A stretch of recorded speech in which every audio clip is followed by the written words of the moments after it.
Hey, this is Matt once again. We're back to another video, and this is a paid request for Rapid 3K.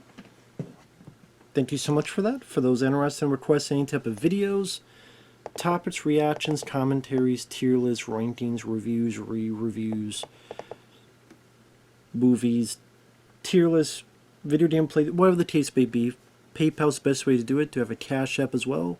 Links are down below in the info box, and I will get to it as soon as I possibly can. And for those who have been patient, thank you so much for your generosity and patience. And pause at the beginning. You tell the title what kind of video this is. 3, 2, 1, pressing play. With the Paramount logo and the stars going up. As you can see, I don't know why I have to say as so many times. Because this movie is not as, despite what the critics said at the back in the day, Event Horizon. I do like the transition of the mountains and going to the stars. I think that's cool. But yes, I've always enjoyed this film, Event Horizon. I've always liked it. I always thought it was such a cool idea to take the haunted house movie aspect and put it in space, or spaceship, space station. I think that's a really cool idea. Just like I think put in a high-rise building is a cool idea, and some of these. But here, I think they actually accomplished what they were setting out to do. They have a good cast. Laurence Fishburne is great. I like the idea all these names are being sucked into this hole. But I think this has really good-looking visuals. Some pretty visceral, gory moments, a worthwhile cast, a wonderful production design. This has a lot of the great bells and whistles, and I know it's become a bit of a cult film nowadays. But yeah, this was a film where Paul W.S. Anderson, this is when he was worth a spit, had done Mortal Kombat, which I like the 90s Mortal Kombat. Liked it quite a bit. The CGI doesn't hold up the best, but the fight scenes are great. Well choreographed, fun. The soundtrack is rocking and bumping. The practical effects on Goro looked really cool. The characters and the humor blended very well together. The actors did their jobs in a solid fashion. They did what they were supposed to do. Robin Shaw, Lyndon Ashby, all that. So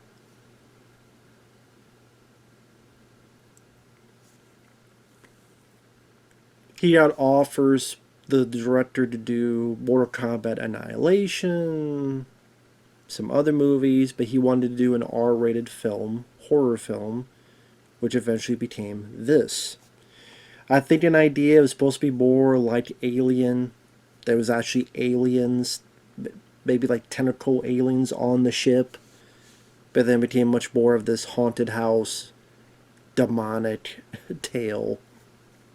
Which there was a film that did that before this called, was it The Dark Side of the Moon? Something like that. Dark Side of the Moon or such. That's a cool looking shot. I love the model shot of this. Models, you can't beat the models. Because there's a physical, tangible quality to it. Because it's something real, it's something there. I mean, nowadays they do this all with CG, but there's something tangible about seeing that models. You tell it's something that's really there. And shot like they did, in Star Trek and other stuff. Now, this stuff is CG, and you could tell a bit, floating. You tell it's not the most, but you could tell. I mean, they did a valiant effort for 1997, though. Because, again, the idea basis at the time. And this is where you go, what the fuck is this about?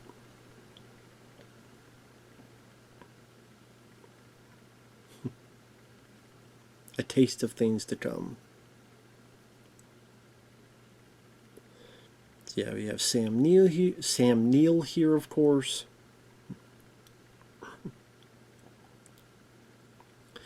But I was saying before,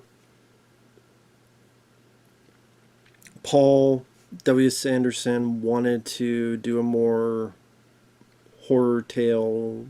He liked the idea of a haunted house in space type of thing. And I'm glad they went with that because that way it wasn't just a rip-off of Alien. Again, there's a movie called Dark Side of the Moon where it's more of there's a guy on board that may be the devil and you don't know that till later on. He's kind of playing the sides of some of the characters.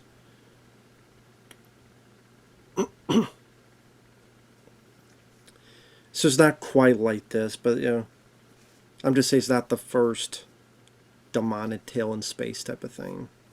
Of course, you had Hellraiser 4, which some of it was in space as well. I like that reveal that you find out he's on a space station because you just assume he's on an apartment on Earth. They have a nice grand scale to it.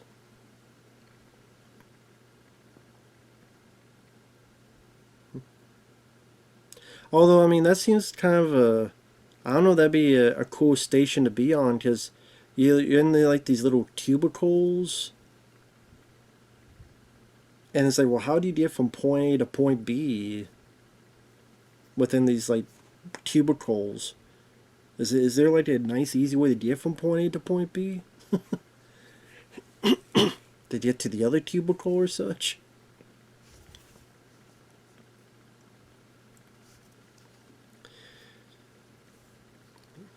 But yeah, here we get to our cast here. We have Sean Pertwee here with the hat right in the middle.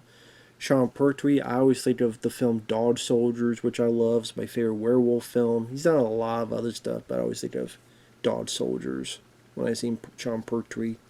Good character actor. The girl on the left is Jolie Richardson, which he's been in a few films, including The Patriot, which is funny because there's another actor coming up that was in The Patriot. We got Laurence Fishburne. Great choice for the captain. He has that strong, stern but not dickish vibe to him. You just see why people would follow his lead. He has that good voice, which of course later kind of put into The Matrix as Morpheus. That you just see why people would follow his lead and trust him. And one of my favorite performances, favorite roles from Laurence Fishburne. Here, we have a lot of people now. We got, of course, Sam Neill, who had been in Jurassic Park, in The Mouth of Madness. Always liked him as an actor. Always thought he did a good job in whatever role he was in. We have Kathleen Quinlan here putting the stuff in. Of course, Kathleen Quinlan was in Apollo 13. And here she is again, getting Sam Neill into his pod. Always liked Kathleen Quinlan. She was in, was it Warning Sign from back to the day, which is a very underrated movie. Pretty much 28 Days Later before 28 Days Later, because it was about a virus that inflicts you with a state of rage. And here's Jason Isaacs. Speaking of The Patriot, he was the villain in the Mel Gibson film The Patriot. So we have at least two people from The Patriot. Jason Isaacs here, and then Jolie Richardson, who will be one of the few to survive. The other survivor, well, I mean, I guess technically there's three, technically. There's the one who got completely fucked up. That's Jack Noseworthy, who was in Idle Hands, U-571. And then you have the other guy who didn't get fucked up, Richard T. Jones, who's been in a lot of TV shows throughout the years.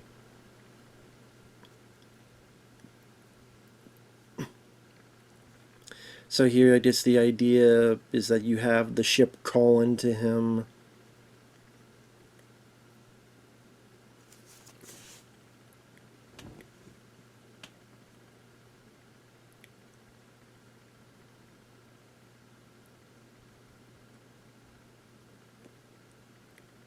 sorry, just watching the film now.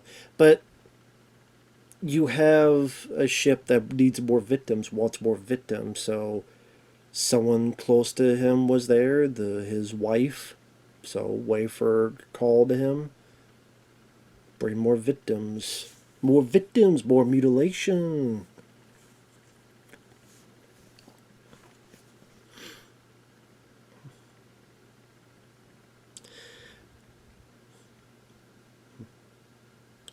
But yeah, Paul, I mean, like I said, this film, I thought,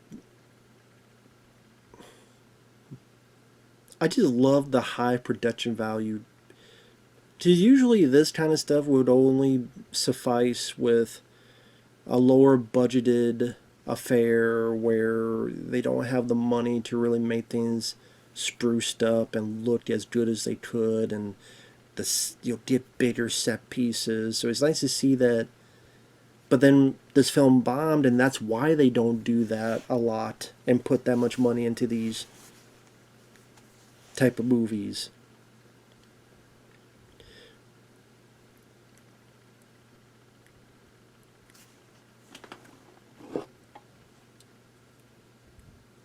Does she like have no eyes, or is she totally burnt?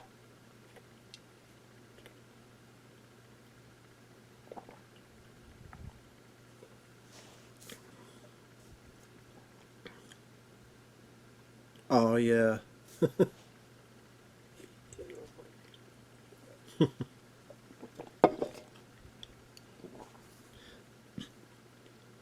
Yeah, I'd be freaking out there too, waking up and ready to fucking drown. There's Richard T. Jones.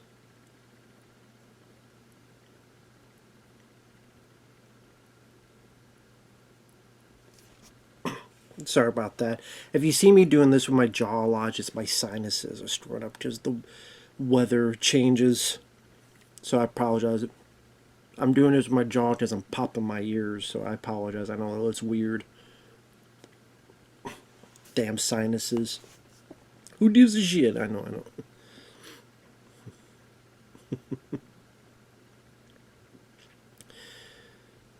But yeah, Paramount, for what I understand, they wanted this out before Titanic, because this was 1997. I think they knew Titanic could be a big hit. I mean, there was some saying that it may flop, but just in case, we want this out before.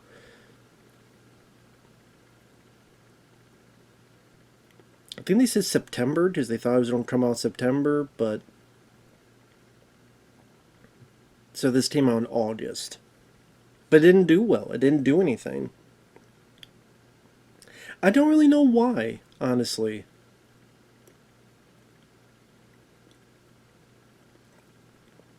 It's where you look at like films today. Why does Weapons that came out this year, why did that make so much money, do so well, but then a film like this did absolutely nothing? I don't know if it was the marketing. I don't know if it was. I don't know. I really don't know.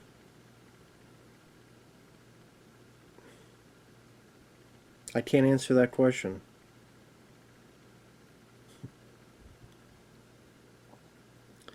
And here's where Samuel's going to explain the mission, the top secret mission. How the ship went missing for so many years, and the new device that was used using wormholes or black holes.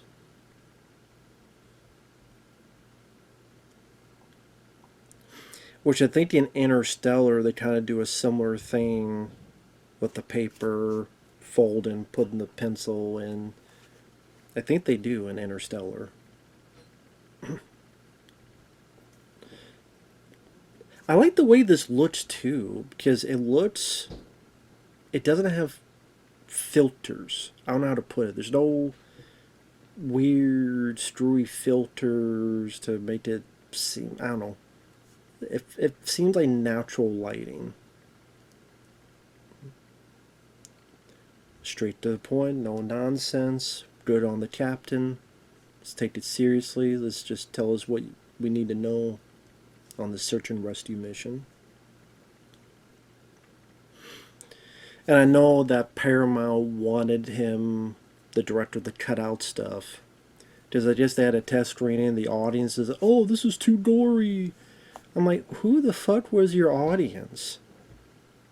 Grandmas? Women that watch fucking soap operas and Knots Landing? Like, who the fuck was your audience? Because if an audience like me and other teenagers and other people, we want to complain about that shit. But I don't know. Which is fucking hilarious because what, Terrifier 2 made so much goddamn money? How much fucking gore is in that movie? And Terrifier 3? But they thought this film was too fucking violent? How times have changed, huh? How times have changed. How much, Hard Target is too violent. If you put all that uncut stuff there together, added into the film, that'd easily get an R rating without batting an eye. The uncut version of Hard Target. Like, come on. Rambo 4 is way more gorier than Hard Target, and that got an R rating. I don't know, it's just crazy. It's just how it is. Some movies, that's just how it is.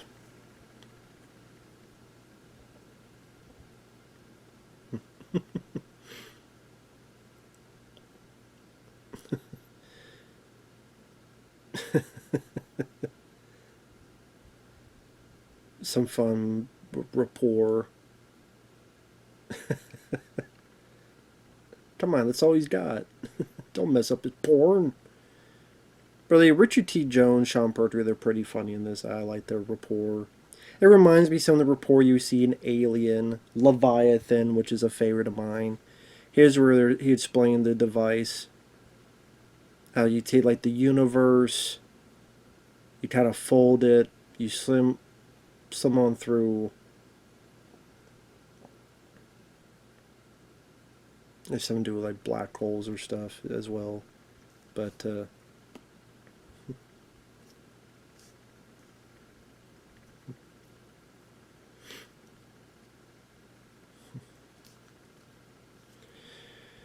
but yeah, they had to cut stuff out among other stuff. And it's like, okay, fine, I'll cut it, but the director thought they cut it too short.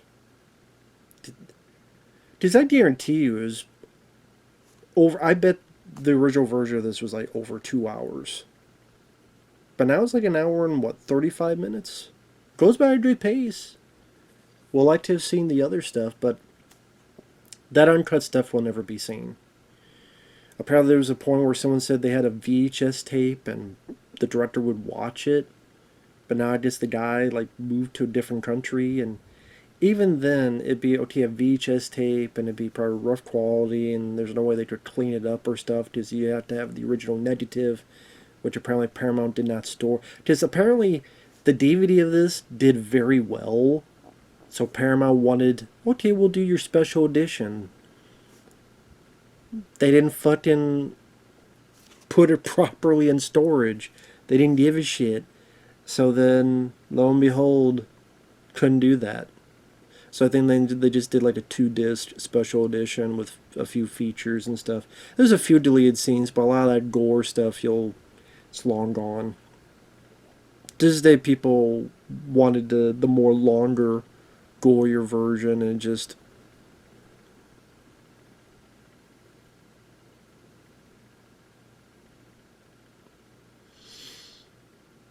you're never going to see it. That's the thing. I mean, obviously these studios, they care about one thing only: money. It's a business, hence show business. So back in the day, even at this time, if a film didn't do well, they don't give a fuck about holding that shit, especially deleted scenes and with any as precious cargo. Especially way back in the day, they figured, well, nothing else don't come about with this.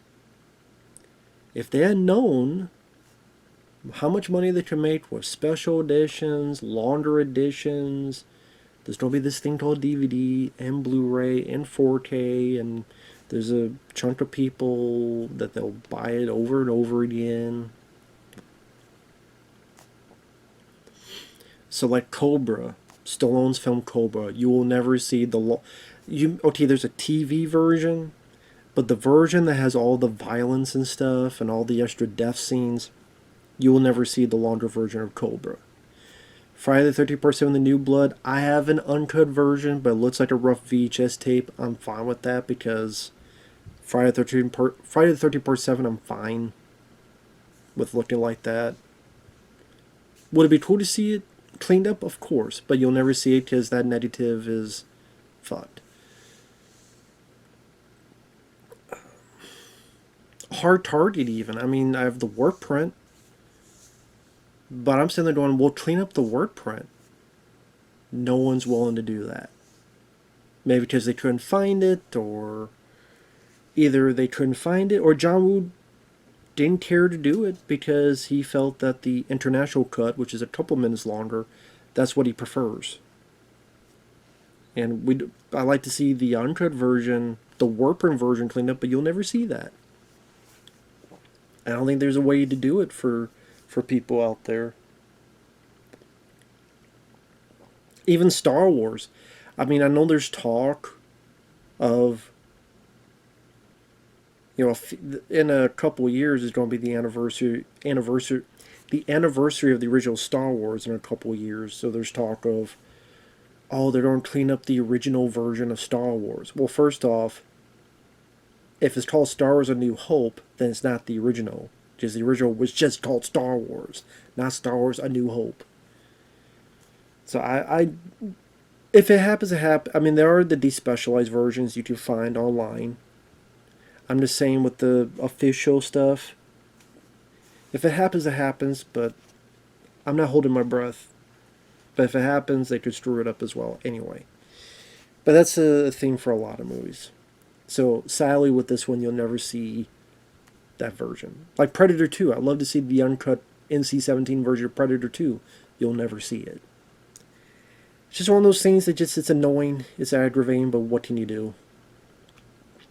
I don't know if that'd be a good chair to be in. Laurence Fishburne's in. That's kind of just hanging like that with the thing up top. I don't know if I want something like bobbing back and forth like this. Like, I don't know. I think I want something kind of stuck, you know, to the ground, you know, a bit more stern, a bit more not rolling me back and forth. I do like that there's this feel as if it's been used, because you see, well, it's like duct tape. And the other shots are Laurence Fishburne, like behind his left shoulder. You see there's like duct tape on the seat. I like that because it seems as if it's not some brand new thing. This is something that's been used for the longest time. So it fits with duct tape, which is what hell, I mean, this is what people do with other view. I saw a fucking car months ago that their back window was fucked, and they just put duct tape on the back window. Like the back passenger window, the window was gone. They just put a bunch of fucking duct tape there. Like, okay, who the fuck needs glass? Just put duct tape. So, like, okay, if it works for you.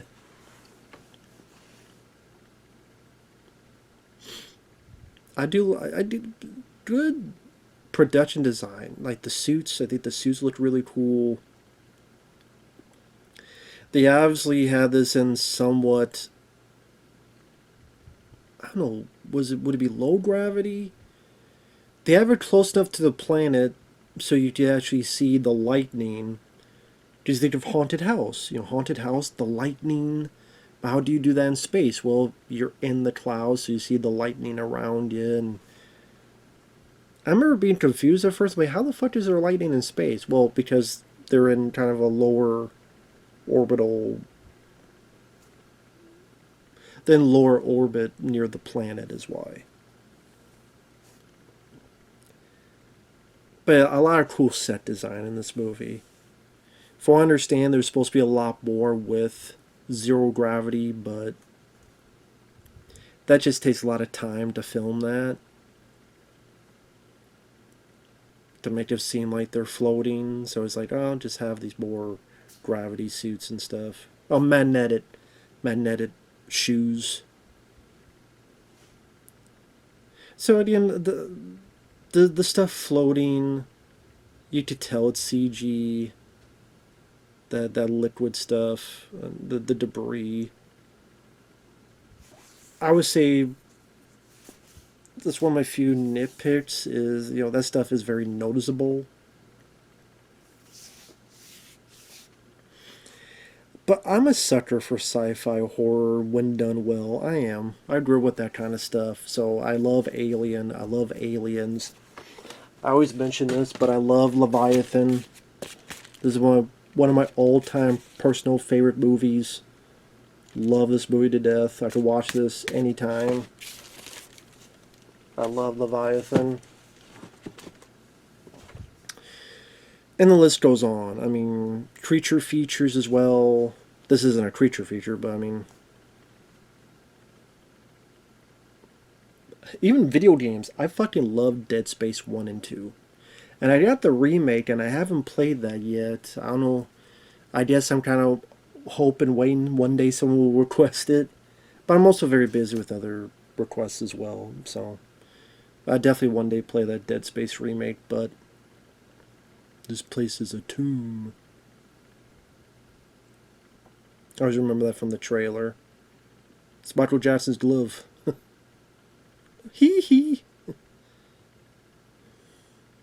Let's give the man a hand. But I love the. I could be. I mean, Moontrap. I like. I don't love all of them. I don't like Virus with Jamie Lee Curtis. That's an awful fucking movie. But 90s. I mean, this was a cool time to be a fan of this type of stuff because this year you had Mimic, which I enjoyed. You had The Relic, which I enjoyed. You had this film, which I enjoyed.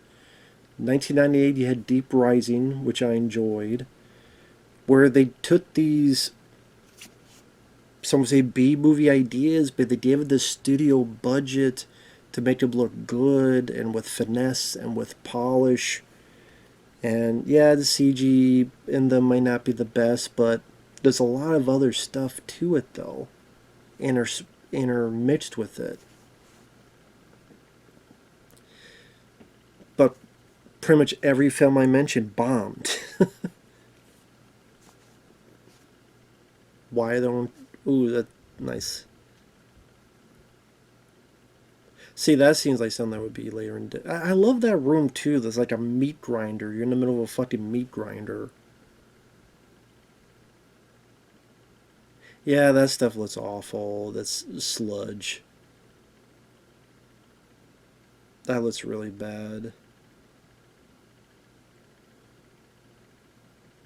As I just don't have the it looks like mercury. I don't know what the liquid. I just not a fan. But that stuff that we saw on the wall, like the blood and looks like bits of skull or something, that stuff looked really cool. That looked like something that would be in the Dead Space games later on. Remember CDs? God, yeah. You watch this, it's like, it's like you watch Alien, and it's like this. And it's supposed to be the future, but using this technology that we had back then. That's a cool makeup effect.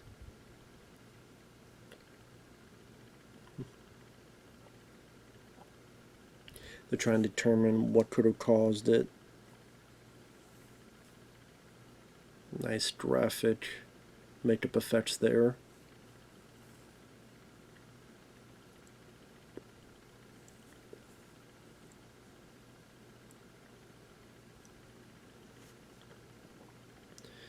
Of course, we gotta have a scanner. Now this thing here, I think I love the way this looks. This is the big device that's able to traverse the galaxy. I love the way this thing looks, especially this reveal here with the lights. That looks so cool, and that's for real. Like that's something real and tangible that they built.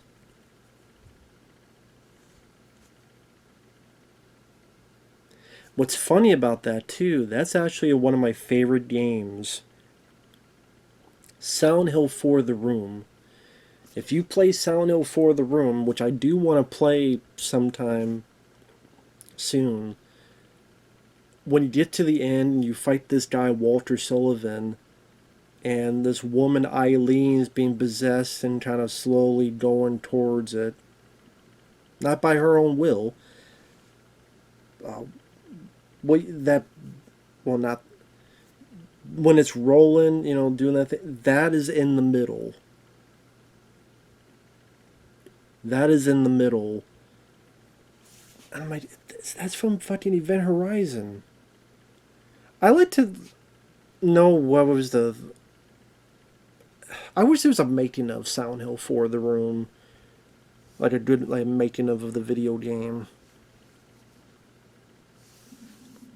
Like they liked the movie and they thought that looked cool, something like that. I don't know. Don't stick your hand in anything, dude. It's just a bad idea. It's just a bad idea. Never stick your hand in something, dude. Even in a lady, unless you trust her a bit, because you don't know what you don't pull out.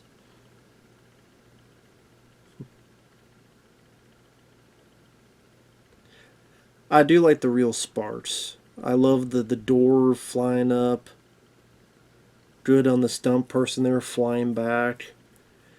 That's the thing. If you don't have CG, like the liquid thing on there, but this stuff looks really cool. Look at all those sparks. Holy shit. He definitely got burnt. That's the thing. If you don't have CG, then you gotta have this real stuff that really just sucks. Ooh, the impact. All these like real sparks, real fire that really sells you on the intensity of what's going on. Again, when Sean Pertwee is flying, and you have all those like 1,000 fucking sparks, like a goddamn 4th of July.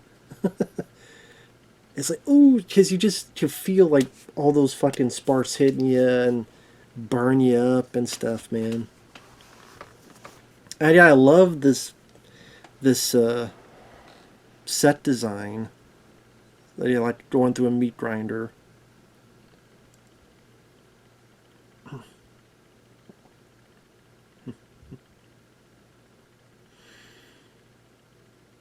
Yeah, and this stuff here, you gotta be careful you don't get impaled.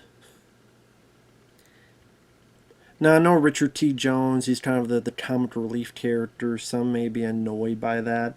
It didn't bother me because, number one, I thought he was funny. I thought he did what his job was supposed to be, like he was hired for, and I thought he did a good job with it.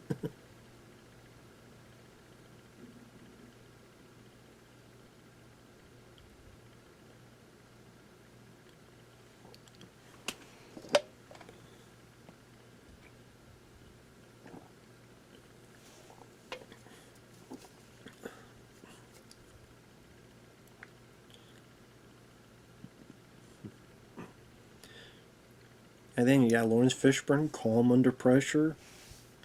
He's a guy you would want leading you.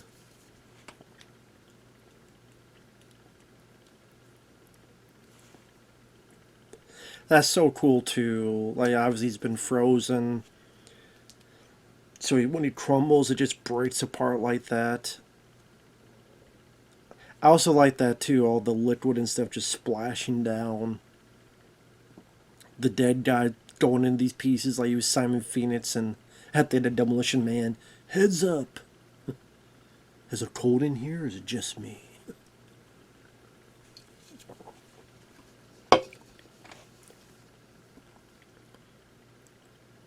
Nice was a triple pushing.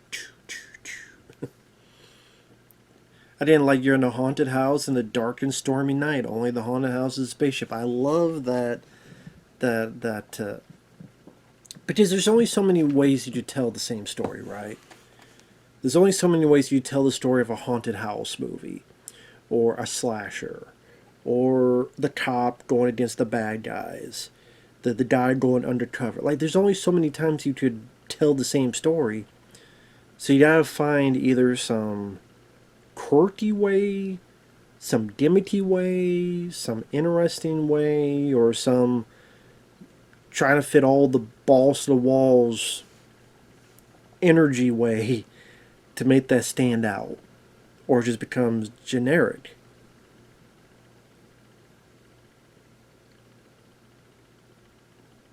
So,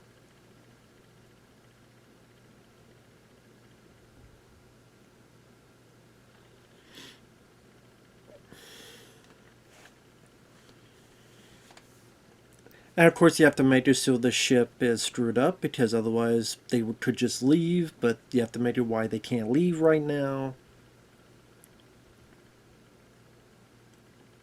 Which at least is a valid opt because when you're in space, first off, that stuff looks grisly to me. But that's what's kind of the benefit of being in space is they can't just walk outside. You know what I mean? Like in a haunted house, if you could break it open, you just run outside and run to where you need to go. But you can't do that here. Like you can't just walk outside. You know, it's oh well, the car needs fixed outside the house. Well, fuck the car. Just run down the road. You can't do that in this. So that gives a benefit of really feeling like you're stuck and there's nowhere to go.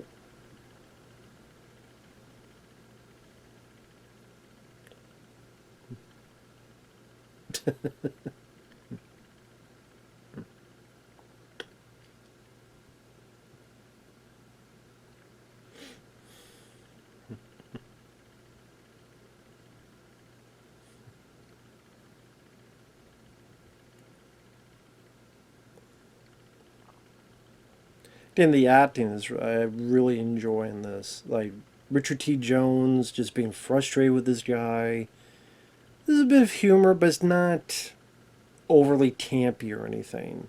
And then Sam Neill's kind of our. He means well at first because he's trying to see what happened to his wife, but then kind of being slowly consumed. It reminds me a little bit of Richard T. Jones. I think he's a lot of fun in this. He's definitely kind of the side of the audience. Like the audience could definitely put themselves in Richard D. Jones's shoes. His reaction is like, "This guy's so full of shit." And it reminds me a bit of a Death Ship. I was going to say Ghost Ship, but Death Ship back in the day. Death Ship in 1980, where you had this ship that was haunted and mess with them, and then one of them kind of gets slowly consumed. That one was George Kennedy. Here it's Sam Neill. So yeah, that's the thing that's at the end of Silent Hill 4, The Room.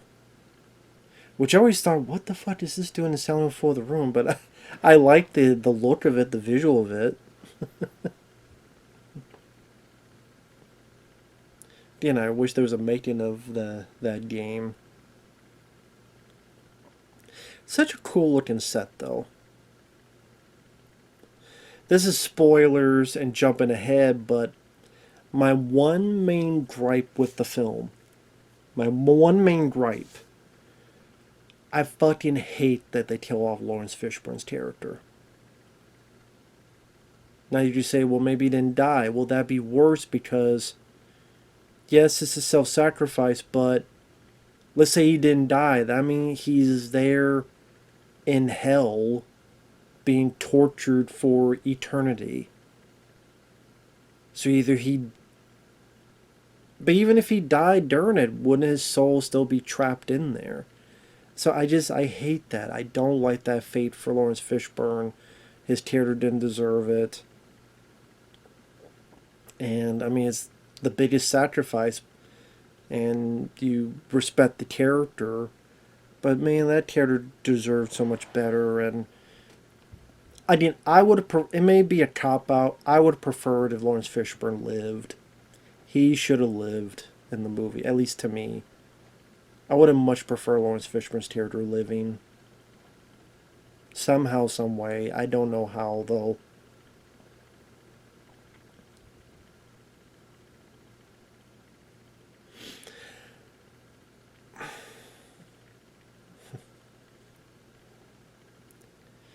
Hell, I would preferred him blowing it up and running, and the explosions behind him as he's running, and you know,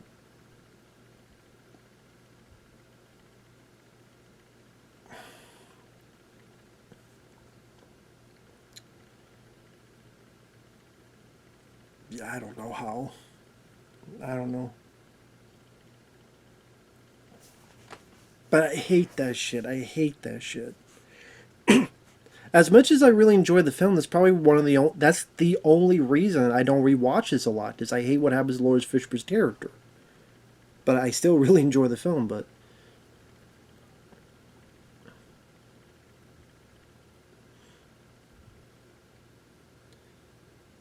well, at least she's got a weapon.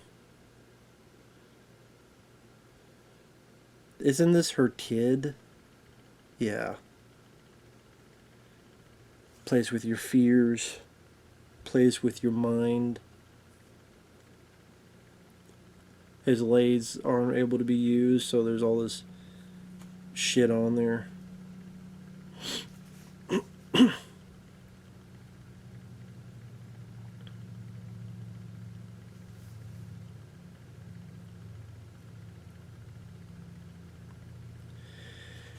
Which there's a few films throughout the years that have done that, where the plot is whatever this entity or force plays with your fear.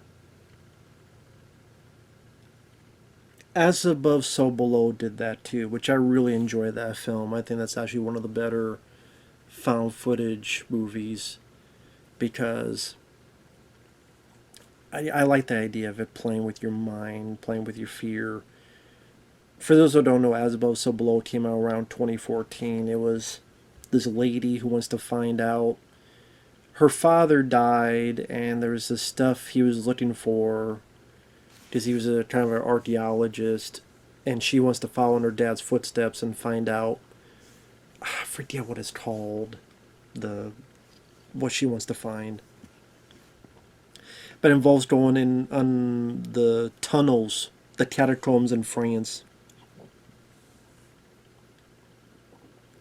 Yeah, I know if you look at these images, the show the bit, how it's very fuzzy there. I think they show a little bit bits and pieces later, but the stuff they shot for the hell sequences was really grisly, violent, at times pornographic.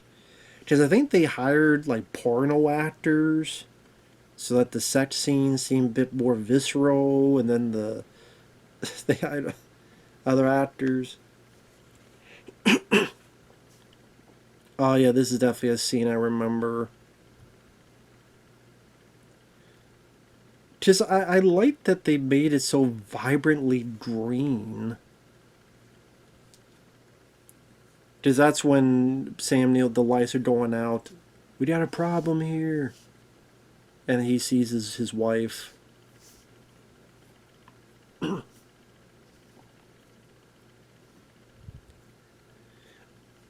yeah, I always thought there's such a neat look to it.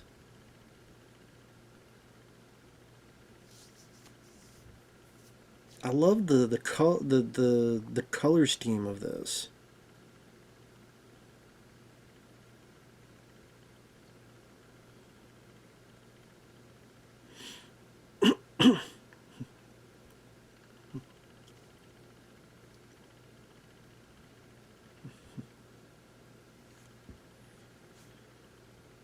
I think that's why this scene kind of always pops in my head because of the environment.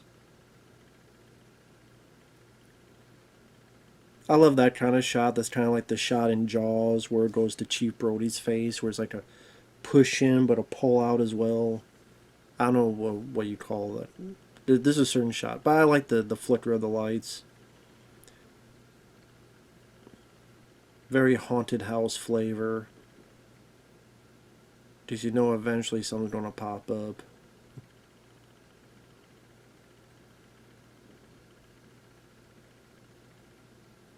And just waiting for it.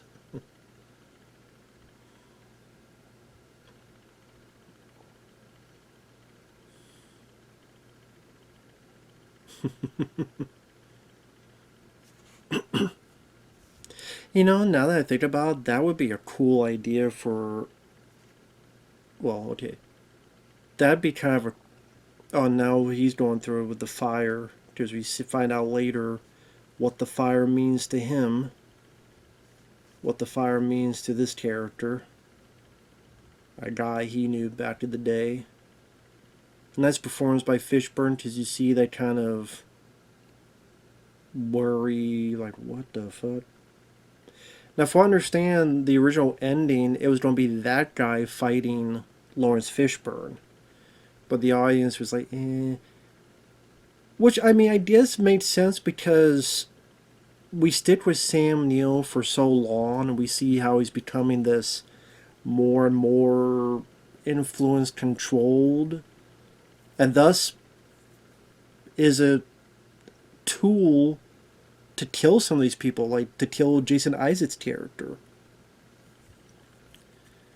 So inadvertently he becomes kind of a villain. So it made sense. Well, no, follow that all the way through. But then here's this character that the audience doesn't really know about. Fishburne's character knows, of course, but we don't know. We saw that one bit there, but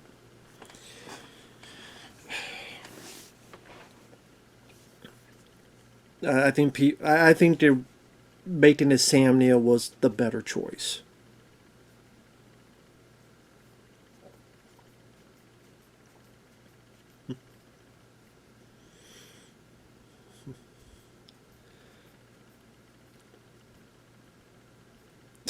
God damn.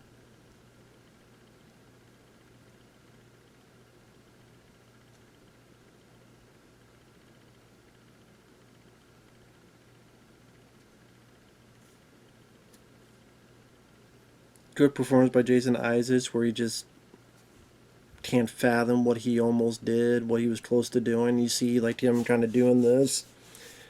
That's good detail acting wise.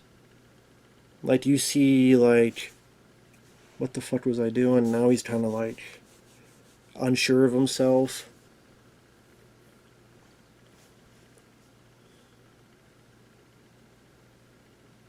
I mean,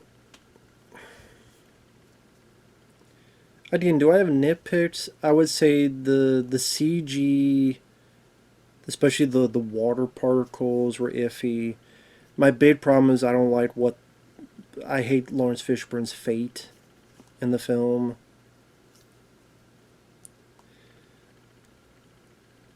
I would say Jolie Richardson here, for being someone who's one of the last remaining survivors, especially in the first half, she does not have a whole lot of screen time. This feels like the third scene she got to do something in. You know what I mean? I'm not talking about like in wide shots with the other crew, but we see more Sam Neill, we see more Laurence Fishburne, of course. Then Richie, you know, it just even bits with Kathleen Quinlan, her son. You really haven't seen much of Jolie Richardson.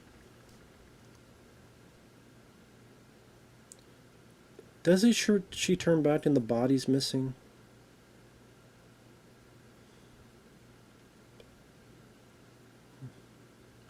Yes, it is.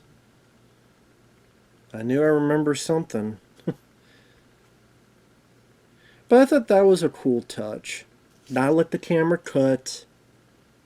So it was like, oh shit, the audience participation.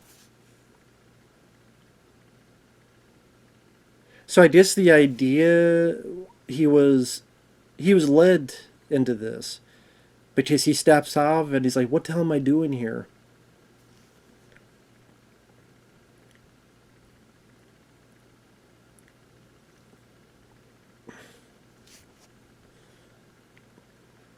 I think we're at that scene. We're getting there. I think.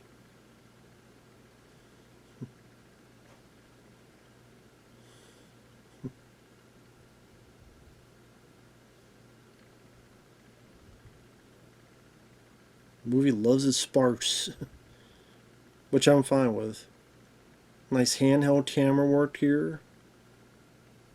As he's slowly, Sam Neill's getting more and more influenced by the ship.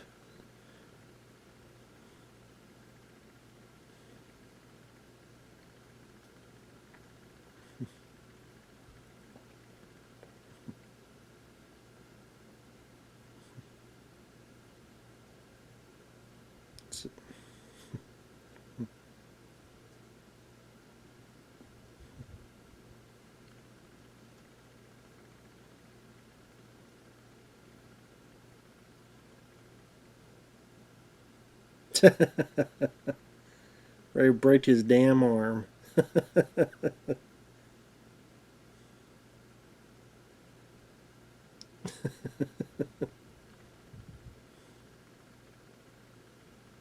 So now it gives a question to the audience. What was pounding on that door? What would have happened if Sam had opened that door? What would have happened? What would have been on the other side?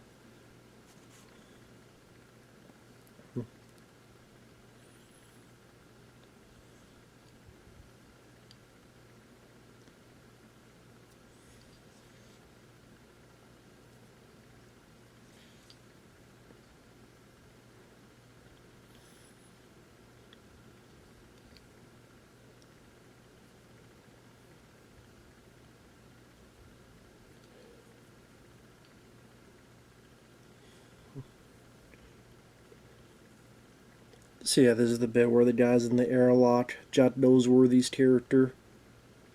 Which I don't know what he does. I mean, I looked him up a bit. He's done a few films in the past couple years. I don't know what he's done in the past 5 years or so. See, right here, he's like possessed. But there's going to be a moment that he snaps out of it and it's like, where the hell am I?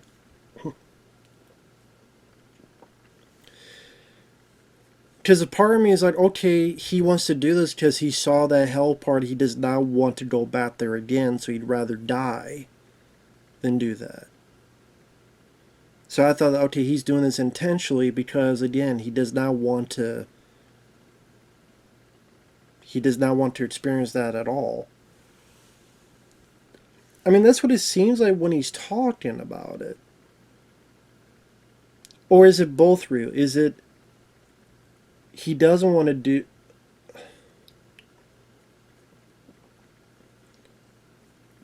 Or is this the real him?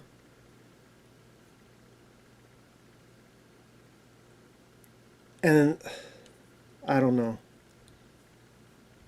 Maybe they're both the real him.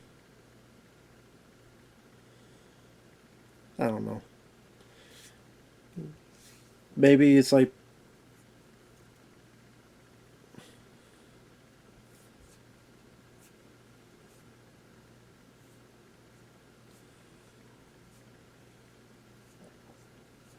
I guess it's up to interpretation. Maybe the real him wanted to die, or maybe the real him. I guess it's up to. It doesn't matter. He's going to get fucked up real bad.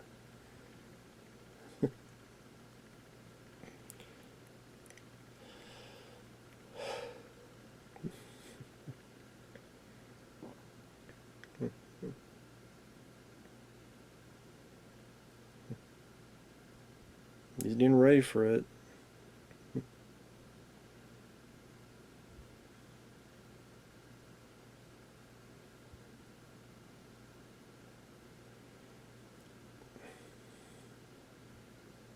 Ooh. I always thought this was a pretty grisly part. Just thankfully, so far, we've never actually had someone go through a space like that to see, well, how do they actually die? And I mean, people could gather what it is and get the idea. And I think, people were able to buy into this because it was quick enough, and you see how completely fucked he is, even with that, so you're able to buy into it a bit more. I mean, I'm sure scientists, I'm sure Mythbusters, I'm sure a lot of people could, well, that's a reference, Mythbusters, could have completely tear this apart, but it doesn't bother me, and I think they handled it fairly well compared to other movies. And then he's pretty much done for the rest of the movie, pretty much, Jack Noseworthy.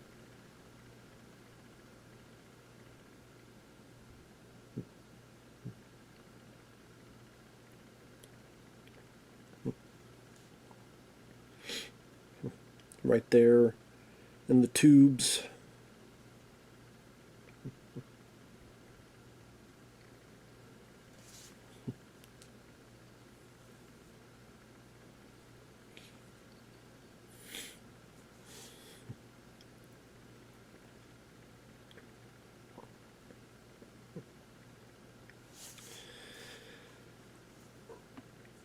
But I remember having a magazine called Cinescape, movie magazine, and talking about like the films coming out in the summer of '97, and this is one that they were talking about because that was also like The Fifth Element, Speed 2 Cruise Control, The Lost World Jurassic Park 2. I remember this one being like the ones that intrigued me the most. Did not get to see in theater, so I had to wait until home video to see it.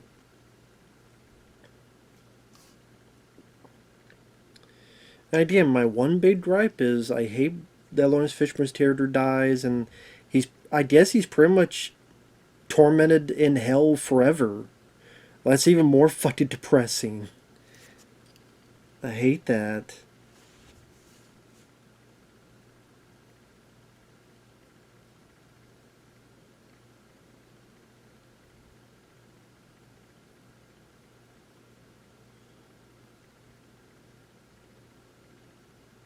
Sorry, just typing something up real quick.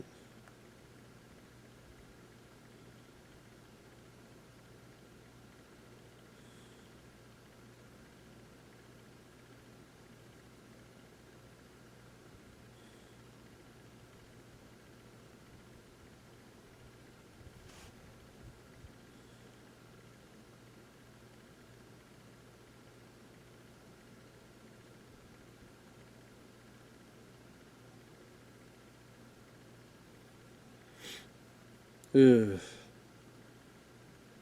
They kind of see like what he wants to do to his crew, same that he did to the past crew. I think he says the words "God help us," which was in the trailer. Yep, there you go.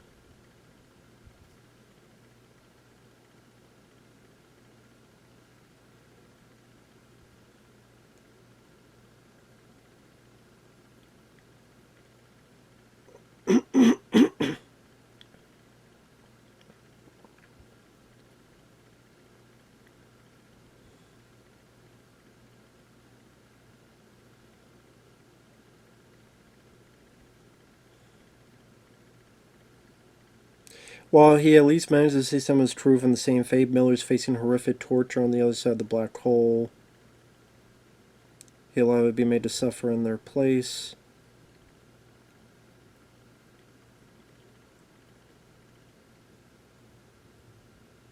Definitely a grim fucking tone.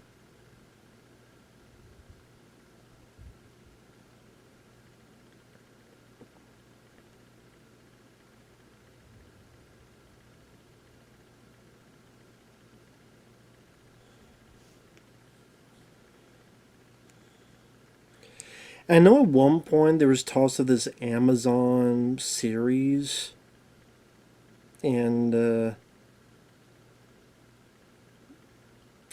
course, never came about. Because I know for a bit it's like, oh, it's going to be this Amazon series. Of course, nothing came of it. That's why I'm like, don't hold your fucking breath. And how long ago was that? I think last I heard was 2023, 2024.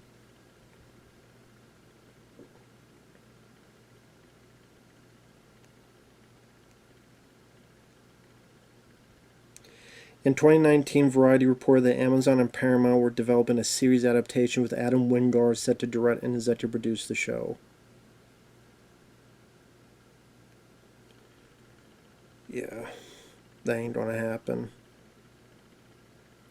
They're not gonna put money into a show based on a movie that was a flop from back in the day. Just not gonna happen.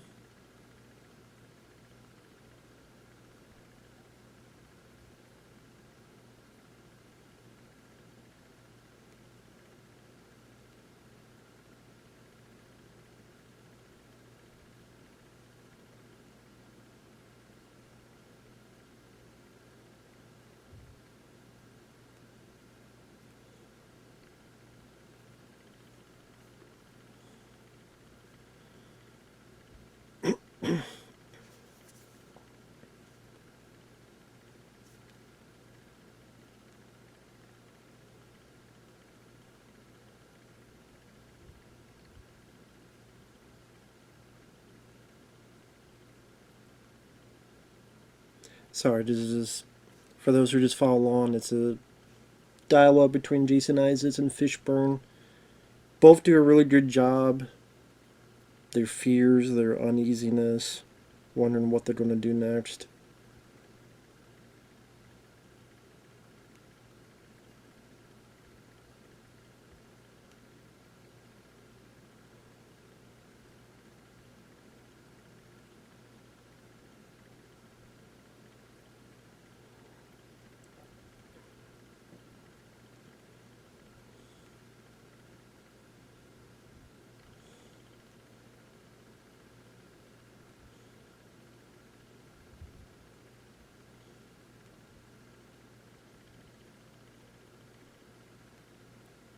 So yeah, what John knows where I'd probably say what happened there was that he was possessed to go into the airlock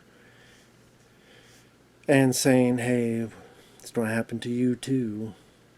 And then he snaps out of it and he's like, "Get me the fuck out of here!" Like that's the real him. To just torture, fuck up, kill, because that's what they're going to do to the others.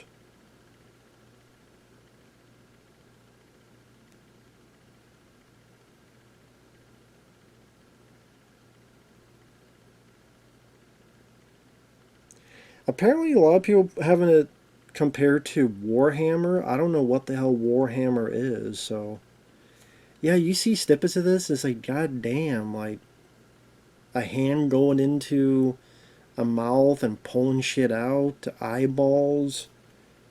You just see snippets of that, and it's just, god damn, violent, gross, sick. Imagine like what the hell would have been longer that was cut out.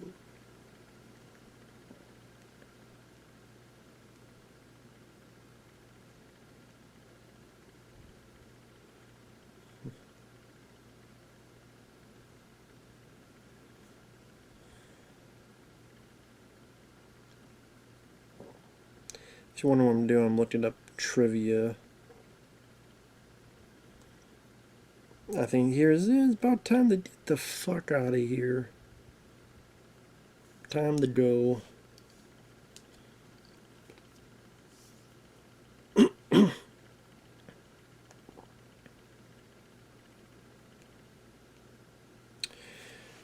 So the initial cut was 130 minutes. So yeah, 2 hours and 10 minutes.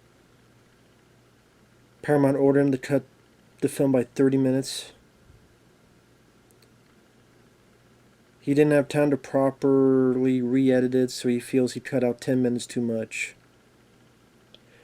Producer Lloyd Levin had found a VHS tape that might contain a full version, but They haven't seen it.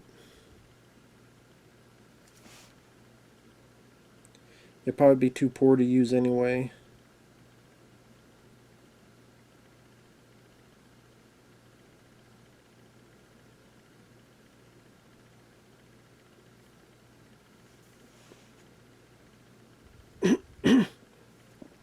Yeah, I don't know if this is true, but it says Paul Anderson said that the movie's cult status was predicted to him years before by Kurt Russell. Screening Event Horizon before they started work on Soldier, Russell said, "Forget about what this movie's doing now. In 15 years, this is going to be the movie you're glad you made." I mean, Kurt Russell's got a point.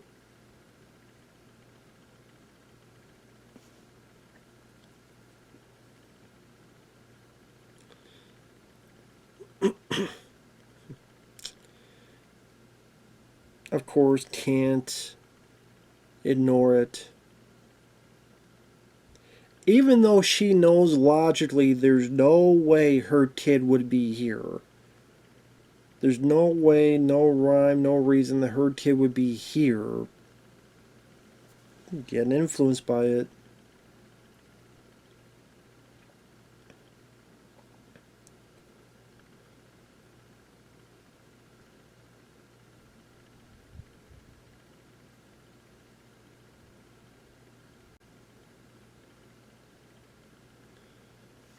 This is why she don't lead to her death. Don't be like a fall. And, and the fall just seemed really brutal, that fall. Yeah, she don't go around here and... I forget, pushed or trips or something. I didn't like, logically she knows this fucking... Up, there's a vision of her death. Up. She thinks she can walk on this platform. There's nothing there. There's nothing in front of you, lady. There you go.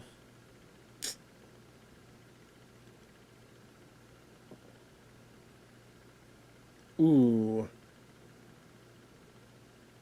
Something about that just really, you feel the intensity. I think that impact and the rush of water, and then of course a bit bloody as well. You just really feel that, man. You feel that bit of business.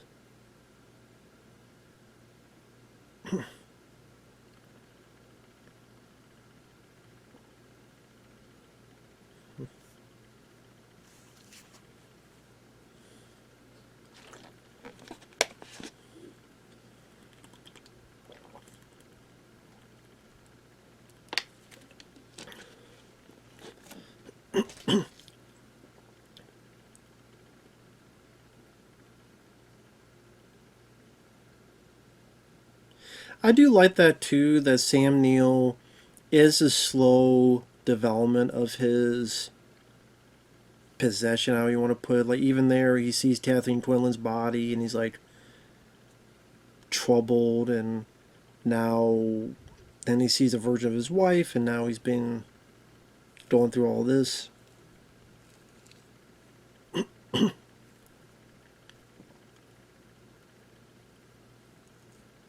He's desperate to be with his wife again.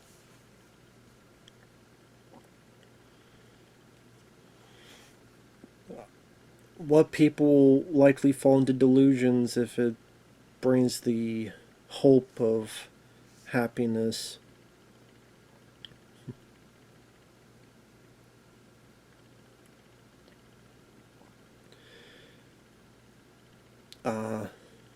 So that's what happened to her. Well, that shows how long I watched this fucking film, because I screwed up at the beginning thinking she was on the ship. So there you go. That shows how long I watched this fucking film, that I completely screwed that up. So I'm sure at the beginning people going, "What the fuck are you talking about? She wasn't on the ship." Well, again, I know I enjoy the film, but I haven't seen this film in a long time, so I fucked up.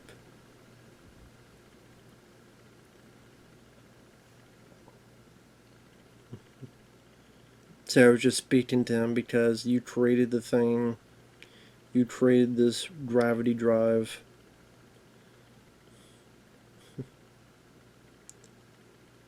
I think what it is, I'm getting fucking confused with fucking Dead Space. Just Isaac Clarke, his girl was on there, and I don't know. I got easily screwed up. That's why I fucked up. That's what happened.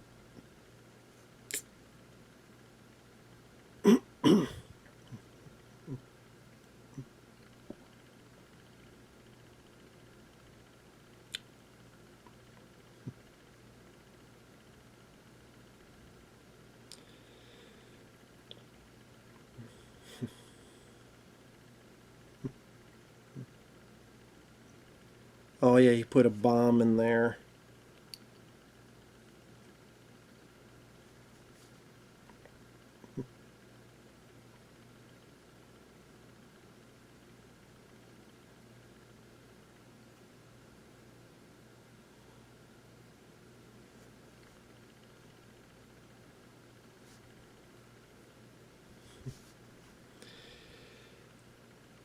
Now, if he had just left, he probably would have made it off. But no, he was just gun ho about hoping to save the day, or not losing their lifeline.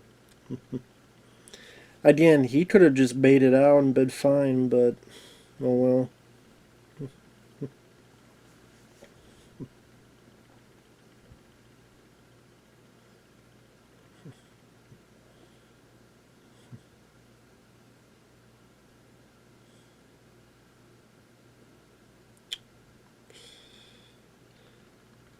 Explosive device.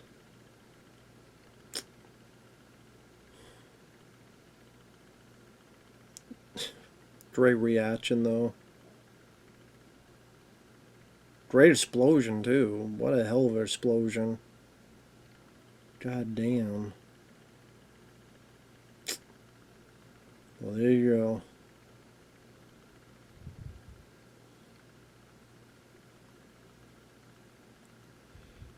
But thankfully, Richard T. Jones does not get killed. In a very fun scene. I'm back, motherfuckers.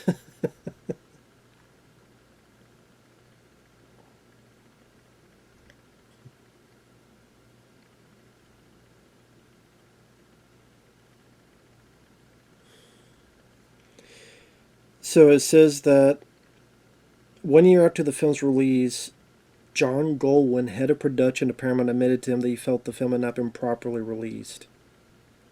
The video DVD sales have been excellent, so the studio wanted to make a longer version.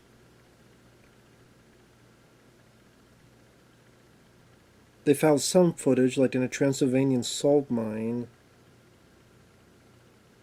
However, they quickly realized that since the movie was made just before the DVD era, much of the original footage had been either destroyed, discarded, or its location had not been properly documented. Much of it had been badly archived or was otherwise degraded. Mm.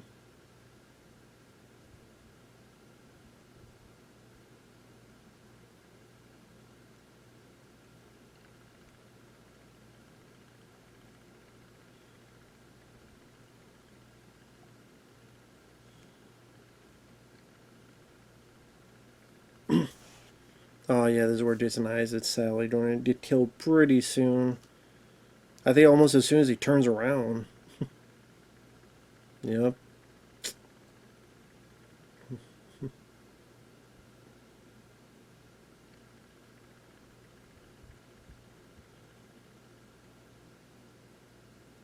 Ooh, nice throw there.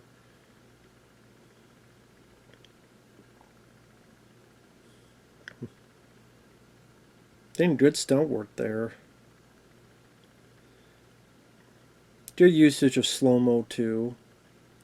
And yeah, it's such a grim, bloody movie. Like this here, just the sound effects and the gurgles. Right there, just like the sound effects sell it all. And then you see the the result. Right there, like, god damn.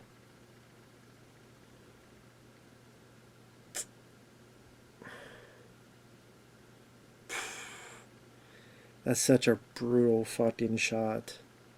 All the guts on the table and stuff, like, god damn.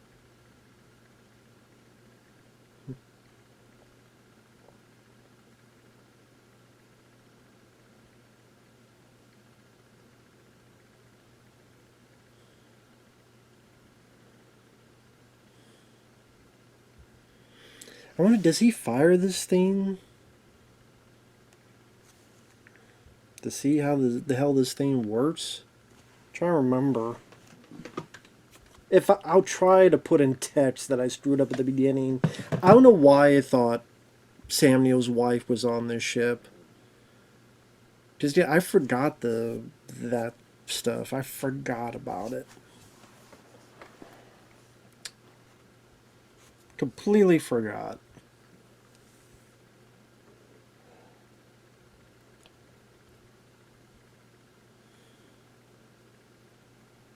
Actually, I'll be right back. Alright, paused at 1 hour, 15 minutes, and 51 seconds. Unpause now. Sorry, I had to do something real quick. But yeah, I don't know if he shoots this gun, because I'm curious like how this...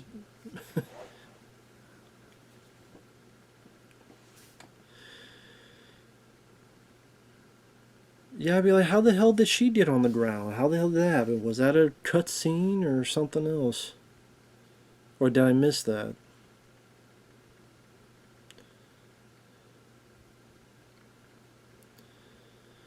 Smelling salts? I think she explains what happened, but... That's the thing, Jolie Richardson doesn't really have a whole lot to do. Like, for someone who becomes one of the main survivors, she feels like she's barely in the film. Watching this again, she does fine. Don't get me wrong, she does fine, but just, she's barely in it. So it's just kind of a weird kind of thing, you know. But yeah, good makeup effects there.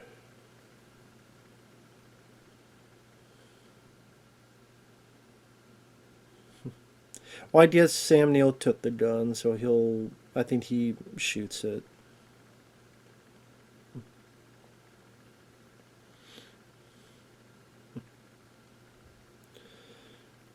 But I do see why at the end, when the whole battle takes place, why the audience preferred Sam Neill over this guy. Because this guy, it's like people...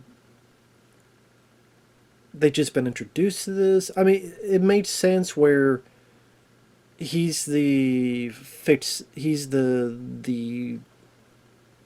inner turmoil,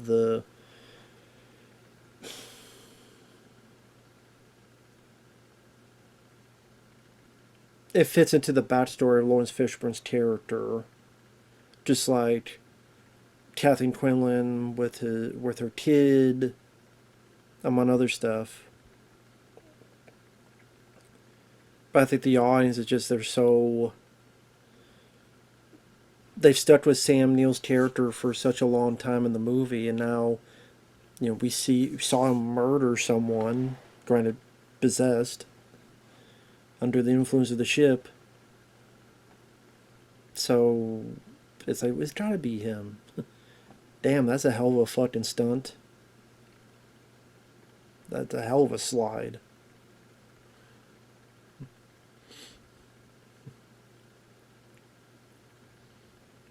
Oh yeah, Richard T. Jones.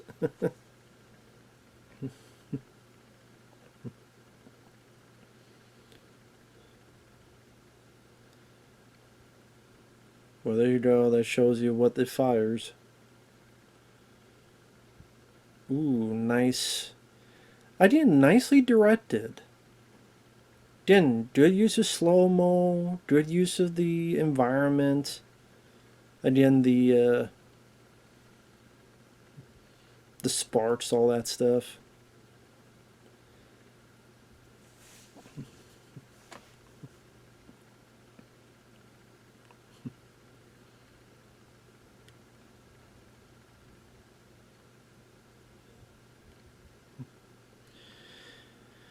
And yeah, I just see like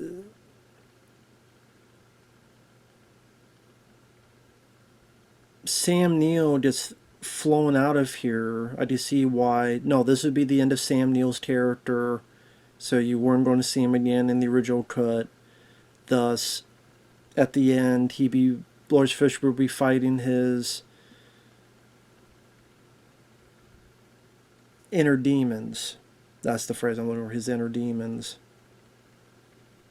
I did commend the stunt work on this because nowadays so much of it would be done overly digital, but just how much of it is done with wire work and the actual actor there. It's also interesting when you look at The Matrix because two actors who are the stars, they had done sci-fi films that had not done well. Keanu Reeves had done Johnny Mnemonic, and Laurence Fishburne had done Event Horizon. So it's funny, they dealt with sci-fi that didn't work years prior, but now we got to, The Matrix definitely became much more successful.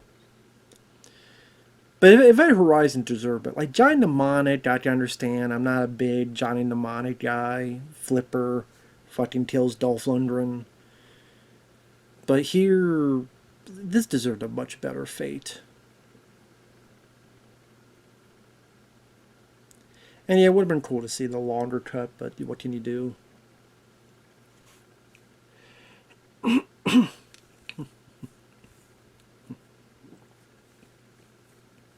Yeah, Richie T. Jones. That's who this is going to be. I don't know why you should pick up that. Well, I guess it's a. Okay, it's like a hatchet.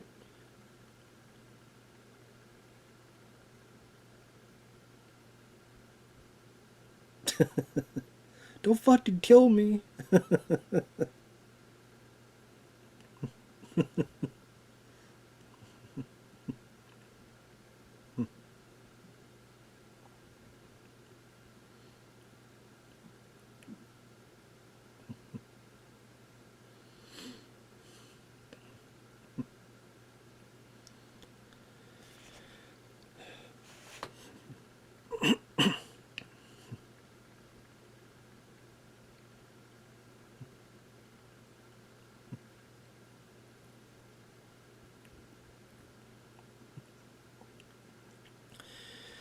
Man, this went by quick. We got 13 minutes left, and I know we still have the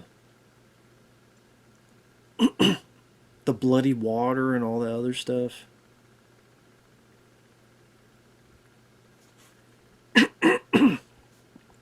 See, I would have liked if somehow she came back for him, just like he rescued her.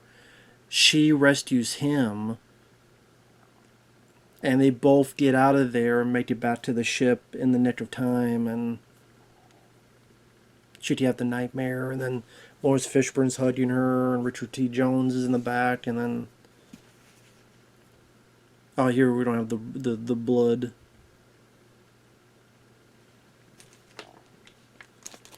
Which, I mean, that's cool. That's like like the Amityville horror.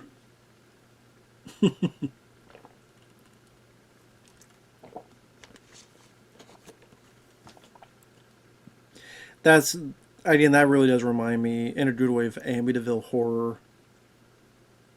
I like the reflection of the gateway on there. So you gotta have a river of blood like The Shining. Maybe The Shining was them. Come on, you had the elevator and the blood gushing out. You gotta have another like blood gut. I would. I'd have some way of having blood gushing out. Come on now, it's a nice visceral set piece moment.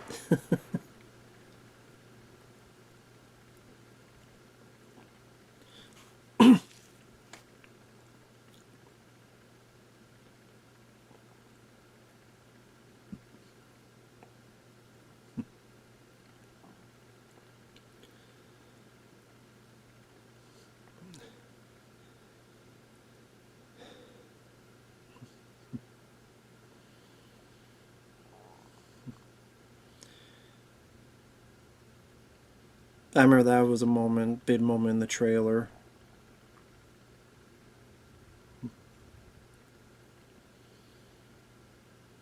And that's a pretty cool moment too, the damn flamethrower moment.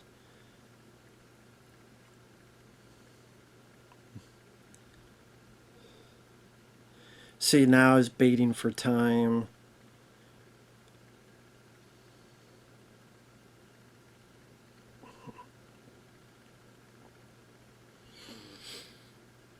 I guess the idea is that if it goes too soon, maybe they do something else. Damn, credit to the person on fire, man. As some of us, there you go with Fishburne, there you go, having your damn arm on fire. Credit to that. See, originally it was just going to be this guy, and people are like, who the fuck is this guy? Well, they tell you who it is. It's this guy who Fishburne knew. And then this is the change they had. Definitely Hellraiser like. I mean, hell, you could say this is more Hellraiser in space than Hellraiser 4. You'd have a point.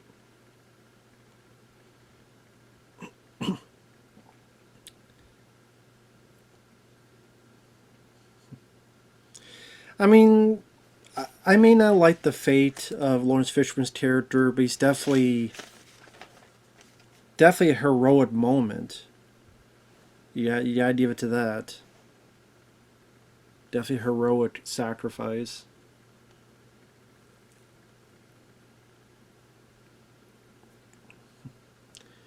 Here showing those three. I think if you pause a lot of that, there's some really crazy graphic stuff. Completely crazy stuff.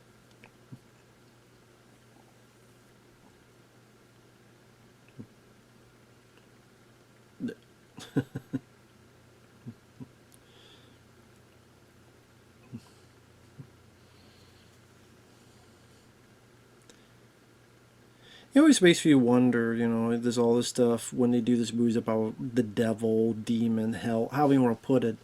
You always wonder, what about the other side? What's the other side doing? Can the other side come in to give a little bit of a crack? Give some of these characters a bit of a chance, a bit of a break, so to speak.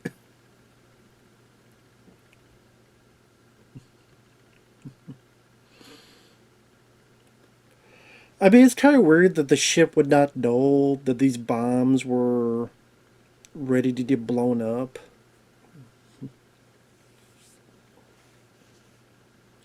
I mean, you think the ship itself, the entity, whatever you want to call it, would know that these things were charged and ready to blow. You would think.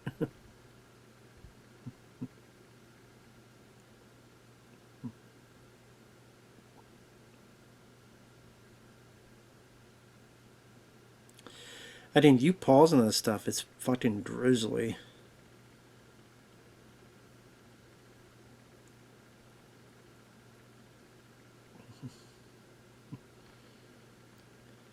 Because he doesn't blow up there, because it's behind the doors. So it's just, so he.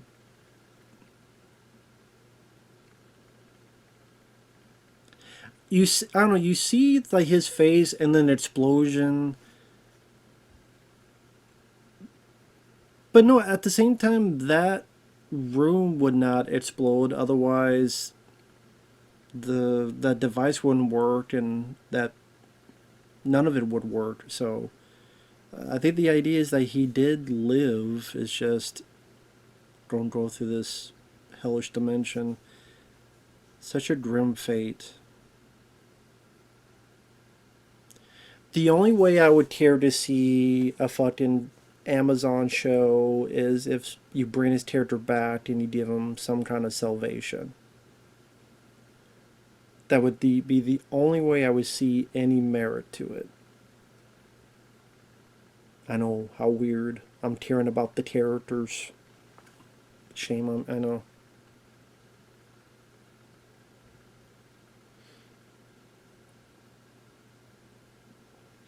I do like this moment here where she says the name.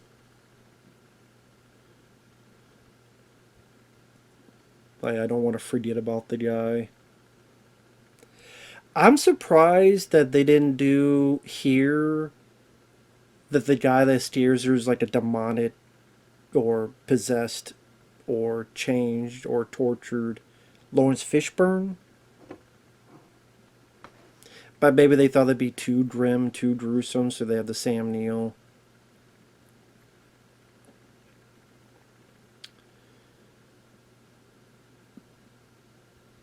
So pretty much, yeah, she's gonna have a nightmare, wake up, and they're fine, but they're gonna have some lasting effects afterwards. So there's that.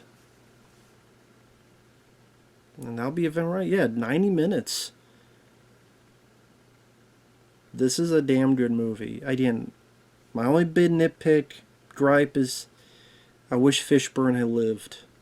I wish Fishburne was here.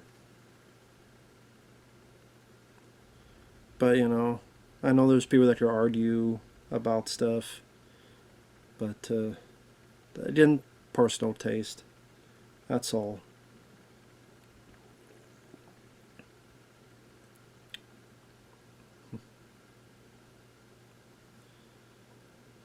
But I like Richard T. Jones's character, and I'm glad he survived. Jolie Richardson. It doesn't have a whole lot to do in the first half, especially. But she does a good job, though. Shows that everything's fine. They survived. There's just going to be some trauma. And the end. That was it. Orbital, I think, did the music. Doom, doom, doom, doom, doom. Interesting music. But yeah, a good, solid, grim, bloody sci-fi horror film. Still holds up to this day. Still pretty damn fucking good. I still enjoy it. Still great. And yeah. I'm curious. I'll look at one more thing as I'm doing this. There was a 4K of this, I believe. I'm just curious to see what all was on it. That's all.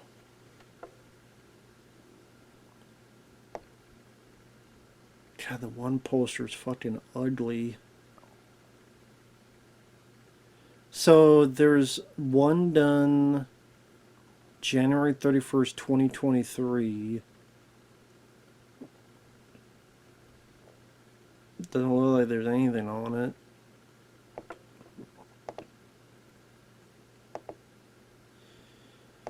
I think there's one done and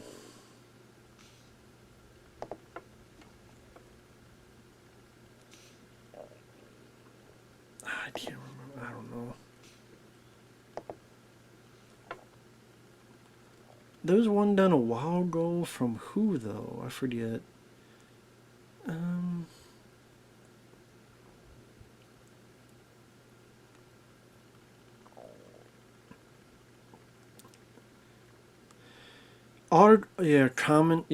Commentary by the director and producer, 5 featurettes.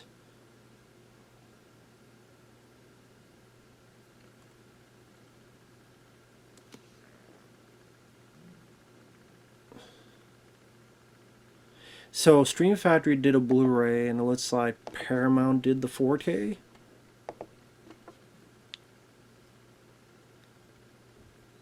So I guess Paramount did the 4K of this. Yeah, Blu-ray, Steelbook, 5-part making of from 2006. 4-part look at the production of the film totaling 8 minutes. 3 unfinished deleted scenes. Concept art for the film, which depicts unfilmed scenes, including a rescue scene. Trailer, video trailer, so... I guess some of this is like from 2006, I guess. Maybe this was from the Shop Fat. Maybe it's from the... Oh, no. So, the Collector's Edition Blu-ray, interview with the director, interview with the writer, interview with Kathleen, Quinlan, interview with Jack Noseworthy, interview with actor Peter Marinker, production designer, set decorator, production manager, set unit director, location manager, sound designer, and then that stuff I told you about. So funny if I don't know if I ever got the collector's edition of this. Now that I think about it, I don't know if I ever did. I don't know. I guess those features. I mean, if it was, I don't know. Just those features just didn't interest me. But this film is a damn good one. Enjoy it. A song "Funky Shit" by Prodigy. So maybe is this song? Maybe this song's from Prodigy. I know the music Orbital, but maybe Prodigy did this music. Yeah, probably the end credits was Prodigy, and then other piece of music was Orbital. So there you go. Thanks for watching. Take care. Thanks once again, Rapper Kirby 3K, and we'll see you guys in the next video. Bye bye for now.